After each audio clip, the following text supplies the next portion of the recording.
Hi, welcome back to AI and Human Insight. My name is Martha Little, your host. On this show, we look at whether AI is helping or hindering human creativity. And a central part of that human creativity is the feeling of empathy, because actually, without empathy, you really can't understand whether your content is going to be resonating with humans. And that's still important.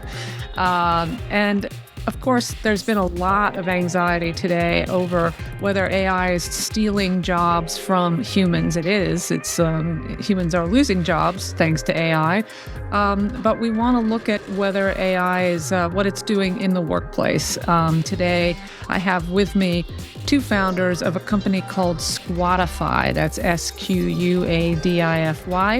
Squadify is a platform that combines data, dialogue, and development to help teams connect, evolve, and thrive. My two guests are Pia and Dan Hammond, the co-founders. Welcome to the show. Pia, let's start with you. You're based in Australia, is that right? I am. So we're currently here in New York this week to spend time together on our business and meet clients and do fantastic podcasts like this one. Fantastic. And Dan, where are you based? I'm based in the UK, up north, near sort of between Manchester and Leeds, for anyone who knows the geography. Great. And so you guys truly are a global organization, it sounds like. Yes, indeed. We've been running our business for 7 years across 15,000 kilometers, following the sun with all our global clients. That's great. You describe your company as, quote, a unique and innovative team AI acceleration platform that helps organizations of all sizes and sectors achieve their goals. What the heck is a unique and innovative? I know. When you arrive at a barbecue, the conversation generally stops if you start with a description like that. So no one has a clue what we're talking about. But if you ask the question, what's the dynamics like in your team, or what's your manager like, and how well do you work, then you'll be spending many, many more minutes talking about all the pain that they're generally in on a day-to-day basis. And that's what we're there to solve, is how people connect to get work done, primarily in the organizational enterprise context, which is an organization full of teams, but people often don't know how to maximize the way that they work together. And that's our role.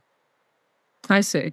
I got into this question of creativity and empathy after working for a big corporation, and I felt some things were kind of missing, especially for people who are creative. You know, I was a podcast producer. And am I wrong in thinking that, especially before AI, you guys have to be kind of experts in empathy to really understand how humans function in the workplace or in an organization? Dan, maybe you can take that one. Yeah, I think that's right. And I think that the pre-AI, to a very large extent, it was only senior leaders who had the benefit of a coach. You know, we were in that world, and we were working with just really the top 10 or 20% of corporations. And it was one of the reasons we founded Squadify, to say, how can we use technology to bring this to everyone so that everyone can work better together. So while I think one of the, and I know, obviously AI is going to have a huge impact on our jobs, one of the things it can do as well is to actually democratize that ability to help people to show empathy to each other, to come together to perform, which definitely wasn't the case before, because it tends to be expensive people working with expensive people, and so a lot of people are left out, but also the organization itself has trouble accelerating because the impact of coaching was limited to very few people. Even if they were senior, it wasn't really at the bulk of the company. So describe a little bit, when AI enters in now, you've introduced AI into your business model. What specifically is Accelerator doing that you couldn't do before? So maybe I'll pick this one up. So just to give everyone sort of like a basic understanding of how the platform works. So we work with intact teams, and this is for the team and by the team, and each person anonymously answers a series of questions. about the conditions that are happening within their team. So these tend to be around how clear they are, about how they're set up for success, what the environment's like inside the team, the level of collaboration, the psychological safety, the communication, but also looking at the way that people are behaving with each other, not necessarily the technical skills, but the actual dynamics inside that team. So How when do you we measure that? Sorry to so they interrupt. How do answer you is measure? yeah, Go so they ahead. answer a series. We partnered with London School of Economics to verify question sets. And they validated the research and the questions and correlated those with high performance cultures. So we have 40 questions and we answer them twice. How important are they on a rate of 1 to 5? So, how do we adjust these questions and how do we see their level of importance? And then how present are they today? So you get a gap analysis between what we would like it to be. So it may say the squad has a clear goal. We'd like that 5 out of 5, but currently we're experiencing it 3 out of 5 because we aggregate the team scores so that we get a team view of what's going on. So that's the data that's presented. Where the AI came in is in the interpretation of that. What we see as the human-centric element is the dialogue that is facilitated by the team. So it's not a case of the data telling the team things. It illustrates what's going on. We're asking really good questions about what's your lived experience? Where do you see this? Where do you see examples of this? And the AI in its initial format was able to give insights that the coach couldn't necessarily see by trawling through the different elements of the way and the insights of the way the questions were answered to really provoke good questions for the team to answer, which took them to a whole new level and depth of discussion and helped them land on an action, which is a key part here, because we could discuss this forever and then not make any progress. Yes. Right. But actually what the which AI was the is old doing model, is, actually. Yeah. yeah, which was what we wanted to do was speed that up and help the team land on 1 or 2 key actions that are going to make the difference and then retest in 60 to 90 days to see what progress has been made. And it's that layering of that dialogue and development that actually creates transformational results for teams. Really? Because they're able to own it and see the difference and adjust more in an agile fashion as they need to as a team and make those decisions together collectively, not just the leader telling the team what to do. So, and if they don't adapt or do the action properly, are they like, you're gone kind of thing? No. We don't. Yeah, the we don't agentic AI fires them. It issues an email no. to just get rid of we them. did have to train the AI in its initial stages to be a little bit more diplomatic. It tended to be a little ruthless, and so we've made it a little bit.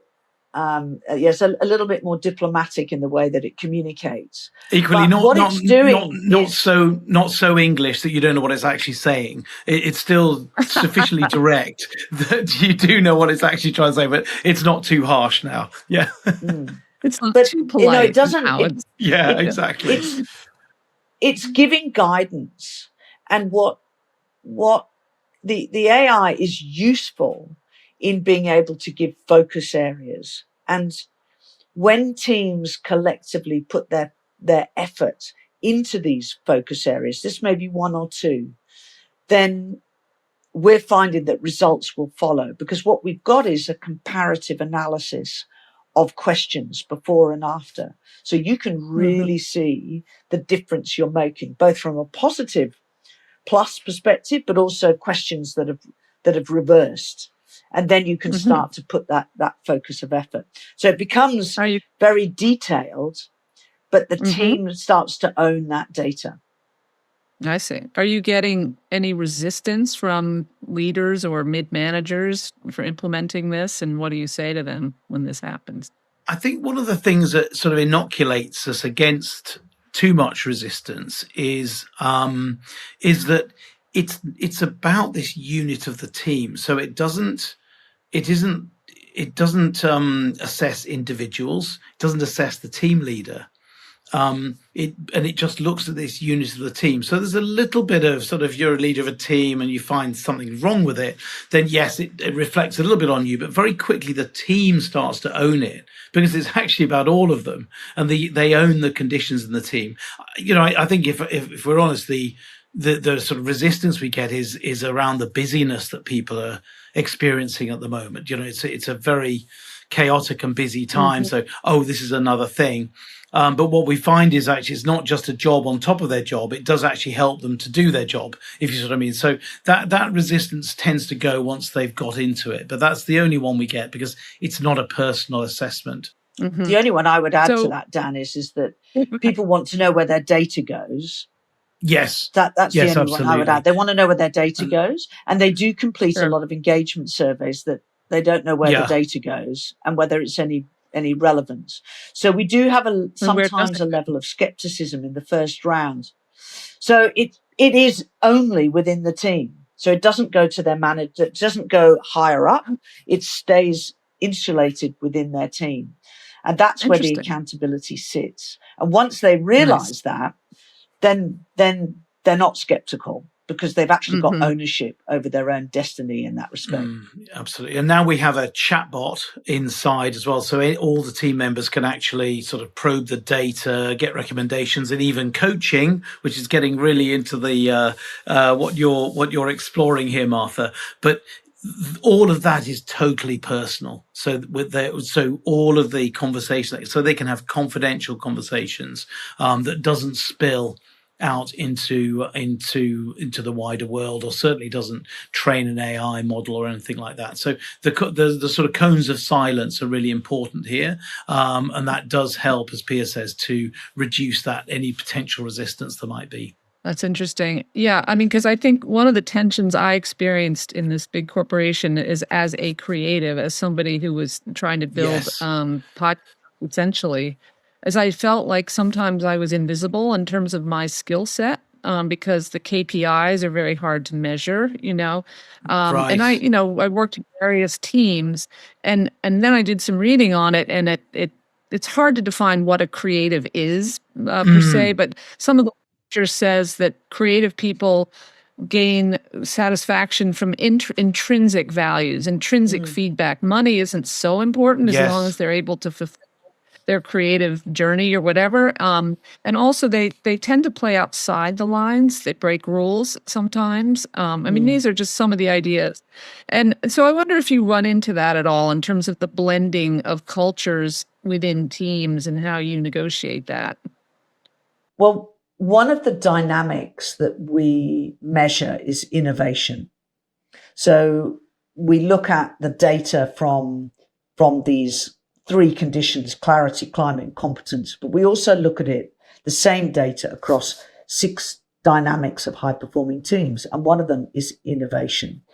And so that's a really key element. So how do we measure that? So we measure innovation, but what we find is that individuals may have quite clear KPIs, but they don't have a collective goal as a team. And that impacts creativity, because you may be working in individual silos and you can't see the overall direction or the overall goal that you're trying to achieve. And that's that sense of camaraderie, that sense of working together, that interdependence together, that maximizing of different skills. That's what taps into that level of creativity and collaboration. And post-COVID, we have lost the concept of having team charters, team goals. We've become so individualized that we are actually slowing down creativity because we're making it such an individual sport rather than a collective one, which we're wired to connect. So that's potentially where the creative juices happen. Interesting. Martha, I was thinking another way of thinking about this that we talk with teams in enterprise about, but it applies to creative teams as well, is that Squadify looks after, as Pia was saying, the team layer, sort of just optimizes the team so that that team can then work on that. It means that the team can focus on the task and actually do that task better. So Squadify doesn't sort of do the task for them. It just optimizes the team. And in creativity, it means that you are, as Pia said, you're optimizing your conditions for creativity, for bringing people together into that, so you can actually do that job better. That's what we see. Whether that is in any enterprise, but definitely in creativity, that's what we can see. Nice. So it sounds like your estimation of AI in this case is really helping to promote human creativity. Are there any worries, dangers you also see in using AI in this way, specific to your business? Do you want to answer that, Dan? I'll have a go. Pia, you might have something. I think at the moment, as Pia mentioned, the quality of team working is quite low. So anything we can do to help that. I mean, we did have, someone push back at a team we're working with recently said, we should just be having conversations. I don't want AI to be helping us to have conversations between us, but they weren't having those conversations. That wasn't happening. So I think on the whole, I don't think we're too worried because we're elevating the quality. And because there's a big knowledge base behind this, there's a lot of our thinking, proprietary thinking behind how you have conversations, how you connect with each other that the AI provides. I think overall we're sort of pretty happy with it. Pia, can you think of any sort of doubts and dangers? No, I think that we've been completely transparent. We have produced our own AI and ethics policy, which is available to everybody who we work with, so they can see exactly where the data goes and how it's used. We have an AI and ethics policy which is available to all our clients and team members who participate in Squadify, and that makes it really clear about the process, how their data is used. There is no surveillance data. So it is only the input of the information which is anonymized and encrypted, cannot be attributed to them individually, and is aggregated at a team level. And it is used for the purpose of supporting teamwork and supporting creativity. So it's utilized. It doesn't go anywhere. It doesn't go outside the system. It's not used to train models.